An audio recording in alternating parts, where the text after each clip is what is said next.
మీకు ఈ వీడియో నచ్చినట్లయితే వీడియోని లైక్ చేయండి. నైని, తిలోత్తమ, హాసిని, విశాల్, వల్లభ గుమ్మం బయట నిలబడి ఉంటారు. అప్పుడు తిలోత్తమ చేతిలో ఒక సూట్ కేసు ఉంటుంది. అత్తయ్య, ఇలా ఇవ్వండి, ఆ సూట్ కేస్ని నేను తీసుకువెళ్తాను అని హాసిని అంటుంది. ఏయ్, నువ్వేమీ తీసుకువెళ్ళని అవసరం లేదు, నేనే తీసుకువెళ్తాను అని తిలోత్తమ ఆ సూట్ కేస్ని ఇవ్వకుండా చేతిలోనే పట్టుకొని ఉంటుంది.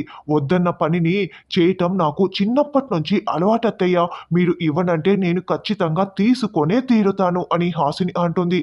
అక్క, అత్తయ్య వద్దని చెప్తున్నారు కదా అని నైని అంటే, అవును వదిన, వదిలేసే అమ్మనే తీసుకువస్తుందంట కదా అని విశాల్ అంటాడు.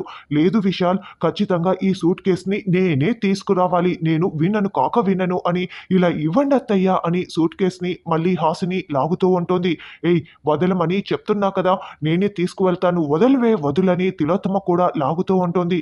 మీరు ఒంటి చేత్తో లాగితే నేను రెండు చేతులతో పట్టి లాగుతాను అని హాసిని బలవంతంగా ఆ సూట్ కేస్ని లాగుతూ ఉంటుంది. వదిన, నువ్వు కింద పడిపోయేలా ఉన్నావు, వద్దొదినా అని విశాల్ అంటాడు.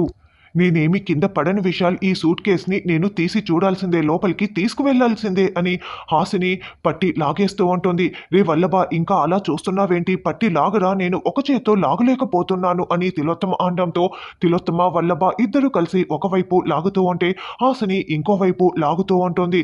అయ్యో, కింద పడిపోయేలా ఉన్నారని నైని, విశాల్ ఎంత చెప్తున్నా కూడా వినకుండా అలా లాక్కుంటూ ఉంటారు. విశాల్, నేను కాదు కింద పడిపోయేది, వాళ్ళే పడిపోతారు అని హాసిని లాగేస్తుంది. దాంతో వల్లభ, తిలోత్తమ ఇద్దరు ఒక్కసారిగా కింద పడిపోయి సూట్ కేస్ ఓపెన్ అయిపోయి అందులో ఉన్న వస్తువులన్నీ కింద పడిపోతాయి.